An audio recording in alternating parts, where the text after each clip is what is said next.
Welcome to PlanStrongerTV. I'm your host, David Holland. On today's episode, I am joined by CFP professional Michelle Buonincontri to discuss the important financial aspects of a divorce. Our panel of CFP professionals will also offer insights and tips on financial infidelity. And I will share 3 retirement mistakes you don't have to make. It's time to plan stronger. PlanStrongerTV is made possible in part by the following. Helping you create a better retirement through home equity. The Stephen J. Sless Group of PRMI, National Reverse Mortgage Leaders. Expect more with Sless. The Rice Law Firm is dedicated to providing prompt, high-quality, and fairly priced service in the areas of wills, trusts, probate, and estate planning. We also assist individuals with divorce, family law, and prenuptial agreements. The Rice Law Firm is the name you can trust.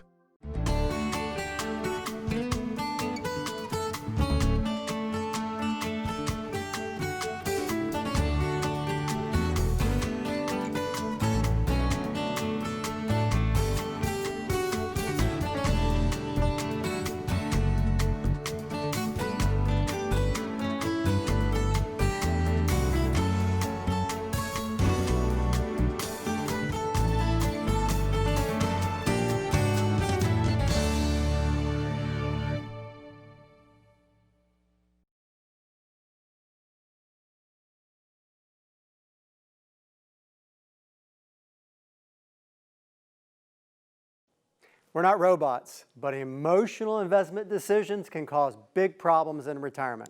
Why? Well, they can cause us to lose money, impair our liquidity, and fall short on our goals. Just that, right? That's a lot of stuff. It's a big issue when people find themselves in making emotional decisions at a time when they really need to be careful about what they've accumulated and what they're going to do with that money to provide for their needs the rest of their life. Here's a reality check. This is something I'll never forget. A quote from 1999. We're going back a bit, but I'll never forget a TV pundit. They were talking about the market and how things were going, and the quote is, "Diversification is dead. Just put all your money in technology stocks." And it seemed strange to me at the time, and of course, looking back on history, it's really strange because technology stocks in the year next, in 2000, the year following, they dropped 50 to 80% over a couple-year period. So diversification is not dead. We don't go all into one thing. And that is, of course, being sucked up into the emotional euphoria of how technology stocks were doing in the late 1990s. And I use this because I was right there and I saw it, and I was amazed at how people disregarded normal, regular, disciplined approaches and abandoned them in favor of emotional investing and getting caught up in the high of making a lot of money in the latest, greatest strategies that people were doing. And this quote is a perfect example of it. What's your takeaway? Set your goals. Know what you need to do. Build and monitor your plan. Create a financial plan so you know what you need to do and how you need to structure your money. Create a buffer.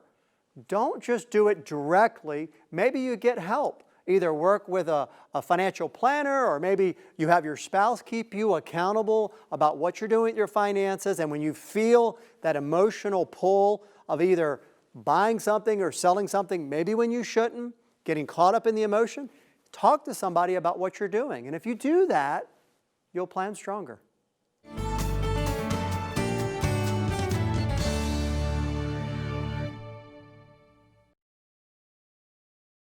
You can't hide your lying eyes, and your smile, it's a thin disguise.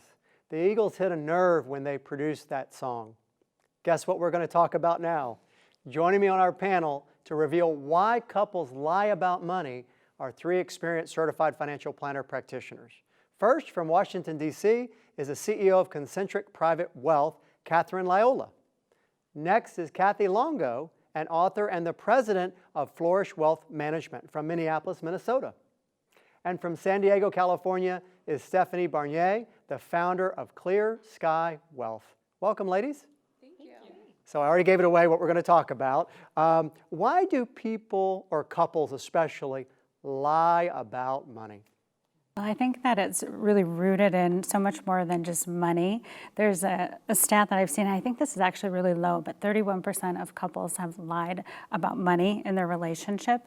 And I really believe it stems from the emotions that come with money and bringing two people together with different money backgrounds, which they're not prepared to talk about money together, and thus the lies. Definitely. And I think it's very common when two people are dating, even when they're engaged, that they might have some high-level conversations about money, especially perhaps around goals, but they don't necessarily talk about the tactical pieces. What happens if this happens? Or how much do we actually feel comfortable with us both spending on clothes or personal care or other things? Those things come out much more when people start living together, and especially once they're married and we're talking about budgets and spending on things jointly. So the conversation or the lack of communication, I think, is really a big part of what leads to people withholding information. I think that's what's more common, at least from what I've seen, is the withholding of information as opposed to the direct lying. A client, in a married couple, a client said, I protected my wife by not telling her this information because he felt he needed to care for the family, but he had been laid off and was searching for another job and still needed to provide some things for the family. So you ask the question, why do people lie about money? And it's really sometimes out of care or protection for the other person, which isn't the right thing to do, but it happens. And so if it does happen to you, what do? I think you take a step back and say, this person might be trying to protect me, and their money story or how they have viewed money in the past might have taken a similar route. So it could be going back to communication, a conversation that needs to be had. And I think, too, with the access that we have to information and the efficiencies with technology, we've been all given these superpowers in a way that sometimes can make us feel like we can make a lot of money. And so we can see that sometimes, whether it be with sports betting or just investing in a regular investment portfolio or how we're buying things or making other decisions, that we might start them with good or casual intentions, but then a mistake happens. And then another mistake happens, and now shame becomes part of that experience when the intention was never to lie to our partner, but then we do start lying to our partner because of the shame, because of the mistakes, and we're so embarrassed about what we've done and want to get out of the hole, but we're only digging a deeper and deeper hole. And I think Stephanie's right. There are definitely situations where you have an extreme provider who at all costs is going to provide and can very easily justify lying because in their mind, the end, justifies the means? I've also seen, and this has been actually with some girlfriends over time, I'm sure this happens with guys as well, where there may have been a conversation in their household about money as far as how much they're spending on particular things. And there has been, let's just say, a disagreement about that being a little bit too much. And so one person starts buying things and puts them in a closet and doesn't wear them initially. And then maybe we'll wear them in a few months and we'll say things like, oh no, I've had that for a little while. Which is true. It's true. And it's not necessarily a direct lie, but there is a withholding of information, and that's often because there's been either communication issues or that people don't feel like they're heard or that there's an understanding. Often there are things that women will buy that are more expensive simply because the market feels like they can charge more things for women's related things, whether it's haircuts, personal care, clothes, whatever. Now, those things can also be the case for men as well, but it's often when there isn't that space or time to be able to share, like, look, this is the reality, this is what this costs, and I need to have a little bit more flexibility. Those conversations are really key in a relationship. This is really good information, Catherine. I'm checking some receipts when I get home. No, I think if we back up, one of the things is to make sure that there is conversations at the beginning of the relationship, right? Because everybody's on their best behavior, right? And we even will say who we want to be. But it's about having some candid conversations so that people don't end up with these kind of deviations but most people are good, well-intentioned, right? These things happen because they're trying to be, I want to get along, and yeah, I know I spent, and I know I need to, but I won't say anything. But I think we have to break that taboo that it's not okay that we should be okay to talk about money. Right. And even early in a relationship, maybe not the first or second date, but early in the relationship, it's okay to understand how they approach money, how they approach spending decisions, like how do they approach debt. I've seen so many surprises as people start to merge their finances, because there is a way to have a healthier communication and talk openly about money, and it's just important to start that early in the relationship. I love that. And early on, I think is so critical so that it doesn't get to the point of financial infidelity. Avoiding the words, you spent too much on that, or we spend too much. That's a real fear-based conversation starter where it can start from a different place of, let's check in on our values and make sure that we're spending in alignment with them. And if we need to restructure them or reprioritize them, we can do that. Well, it's a conversation, right? And it's an ongoing conversation. And it's difficult. Every relationship's different, and we're not psychologists, but being experienced certified financial planner practitioners, we've seen a lot of relationships, and we find ourselves very often doing what? Mediating, right? And I love it. My favorite story that I will think about when I'm retired is that so many times in a couple, the husband or the wife will say something, and I'll say it, and they'll say, well, you didn't say that. It's like they have to hear us say it. And they'll be like, well, you never said it that way. Well, that's because it was you. This kind of back and forth. So that's our about job, being right? seen. Exactly. All right. Great insight, ladies. Thank you very much. Thank you. Thank you. Politics, injecting it into your finances can be a big mistake. Why? Well, the truth is, even if you watch TV 24/7, we can't have all the facts. And unfortunately, but realistically, there are salespeople wanting you to buy something who are going to prey on your concern about the stock market or on politics or whatever's happening. And this can lead us to making bad decisions. I've got a real-life example I'll share with you. And I like to share my stories with you because I want people to benefit from what I've seen other people do. And, of course, I change names to protect people's identity. So, Sam, here's his story. Sam was concerned about the stock market and about a potential coming market crash.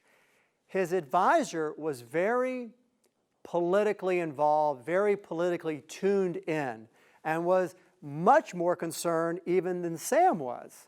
And because of that, he took Sam's investment portfolios, which were substantial, and loaded him up on precious metals, gold, things like that. Unfortunately, what happened to Sam is that he was getting what we would call, in the financial world, biased advice.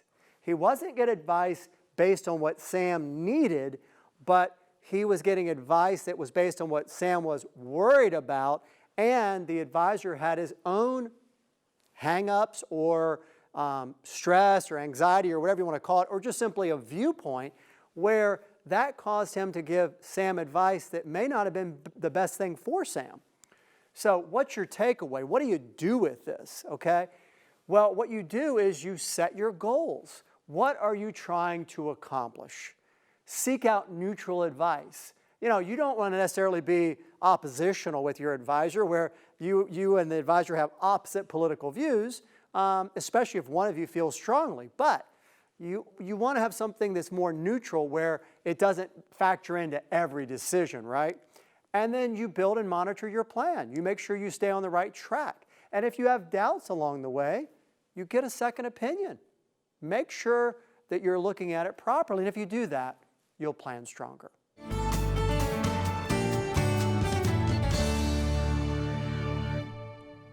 I'd like to welcome to the program Certified Financial Planner Practitioner Michelle Buonincontri. As a Certified Divorce Financial Analyst, Michelle specializes in divorce planning. Her company is aptly named Being Mindful in Divorce and is located in Phoenix, Arizona. Welcome, Michelle. Hi, David. How are you?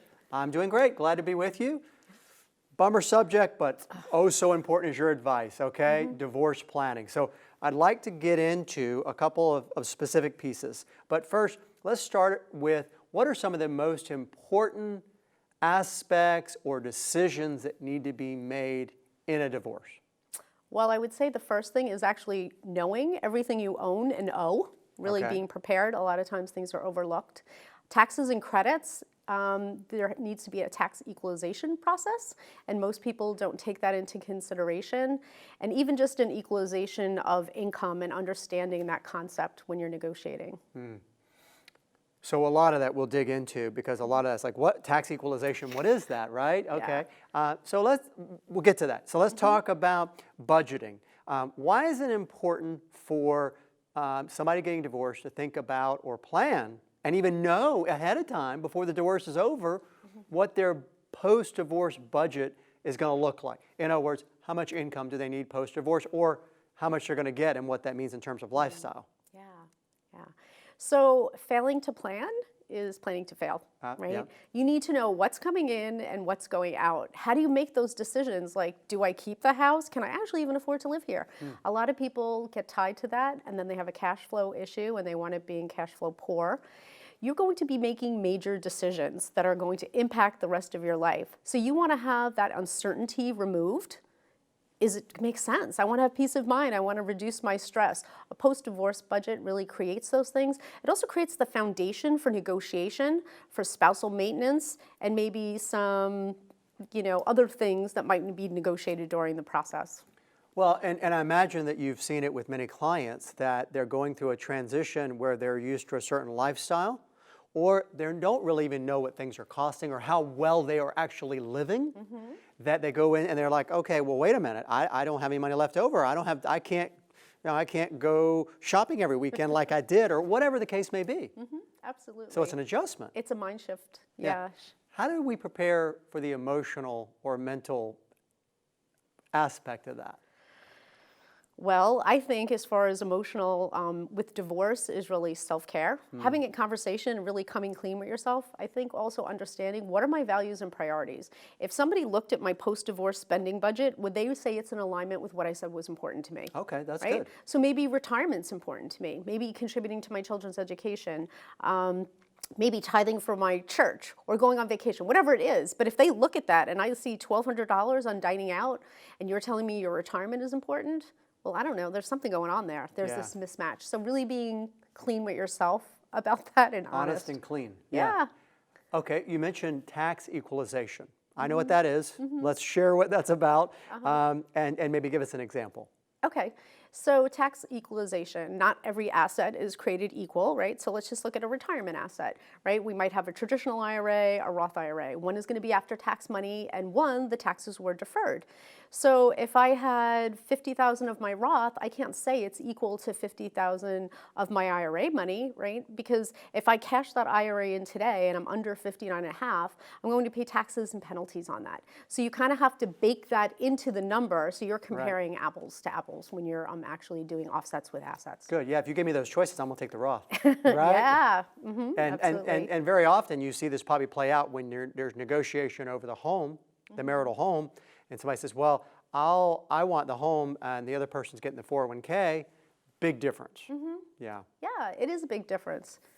Just even from a lot of times the house, people are not factoring in, they're always thinking the house is going to appreciate. But what about all the costs that are involved in that? Carrying cost. Yes. And then there's inflation. So you might sell the house and they go, oh, I made $100,000. But if you take out all the maintenance that you've paid towards that house and the inflation, it's really not what you thought it was. Right. Very good. And you mentioned, cashing in or getting the access to these retirement accounts, IRAs, 401k, Roth IRAs. But there's another way to do it in splitting the assets up, and it's called a quadro. Okay. And those would be for employee retirement accounts. Okay. So if I had an IRA and I was splitting it, I don't need a quadro. But a qualified domestic relation order is needed. It's a separate document created by a specialist. It's not going to be your family law attorney. And it's going to be for those pensions, for the 401k, 403b, TSPs, those kinds of things. And I think something that's really important to mention is they really need to be drafted before the settlement is signed by the judge. Good. Because they need to be sent to the TPA, the plan administrator, to find out if they actually meet the rules. And if it's not, you don't want to find out afterwards, after the judge signed it, that they can't enforce it, and now you don't have any of those assets that you thought that you were getting. And I would say every case that I've heard of, including my own, the attorney has suggested that the quadro be drafted later based on what's written in the settlement after the judge has already signed it and it's in stone. You don't have the same enforceability or authority involved when it's already out the door. Yeah, you're done. Yeah. Yeah. All right, let me shift gears. I want to ask, because there's a lot of, obviously, people that get divorced that have businesses. So is there something special then when you have a business that's, and often it's one of the largest assets in a divorce, how does that get dealt with? So depending where you live, business would not necessarily be a marital asset. In community property states like Arizona, if one or both have an interest, that is community property and that has to be evaluated. There are also some considerations. If you have a professional practice, there's something called goodwill. So Right. if you're having a valuation done, that's something extra that's looked at.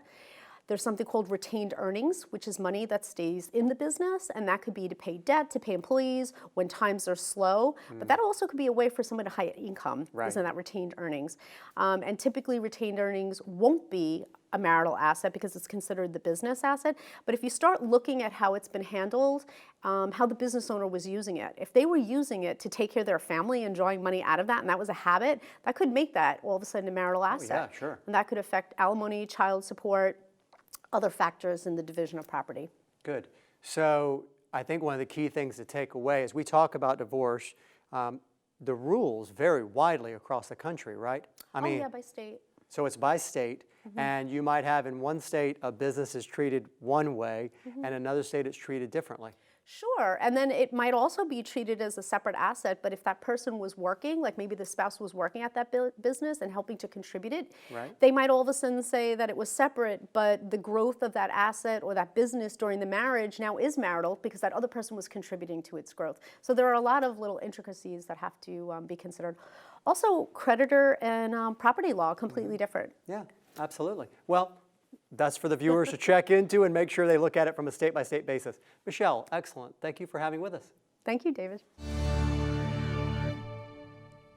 Going all in on gold can be a big retirement mistake. Why? Well, big bets on just one thing rarely work and can be very risky. And I'm just using gold as an example. It could be silver, it could be oil, speculating on energy stocks, pushing all your chips into the center of the table at retirement, not a good idea. Let me ask you about gold. Here's your reality check. Why do you want to buy it? Are you buying it because you are honestly a collector and you like it? Are you buying it because you're a survivalist? You think our social order is going to break down and you want to have a means of barter or something that is expected to have intrinsic or continued value? Are you concerned about hyperinflation and you're just trying to hedge against that possibility? You think gold will do that? Or are you simply a speculator? You think based on what you think the economic conditions are going to be that gold will significantly appreciate.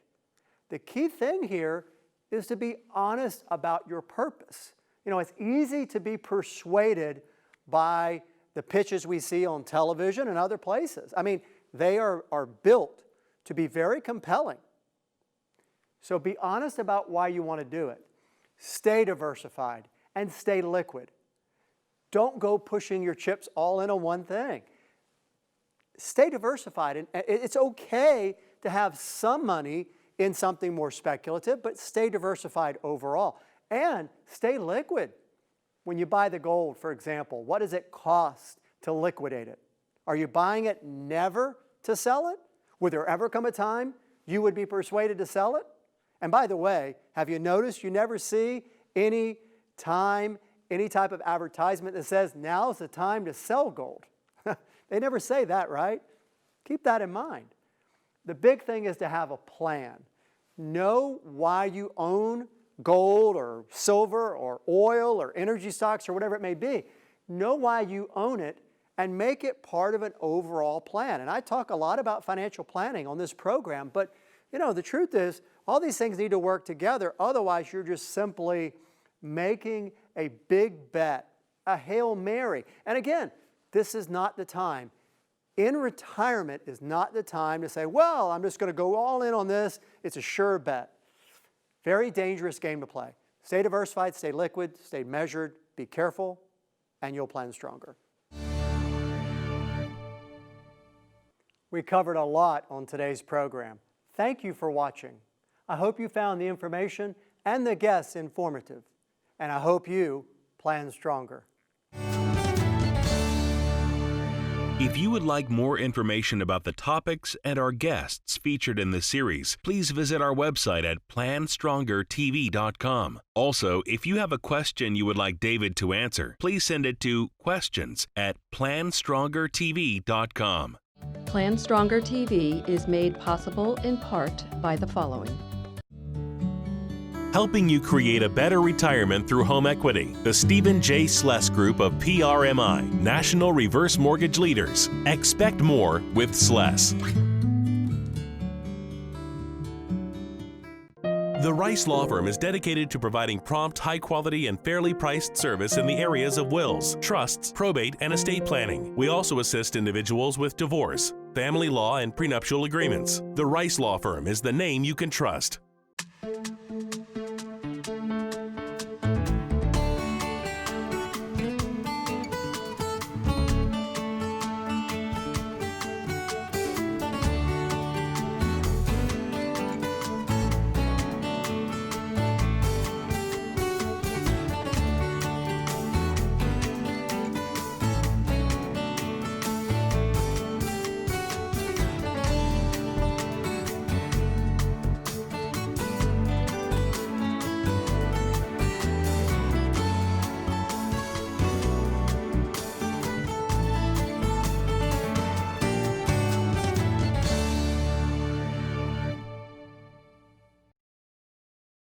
To order the free PlanStronger newsletter and get the latest updates on the show, go to www.PlanStrongerTV.com/subscribe.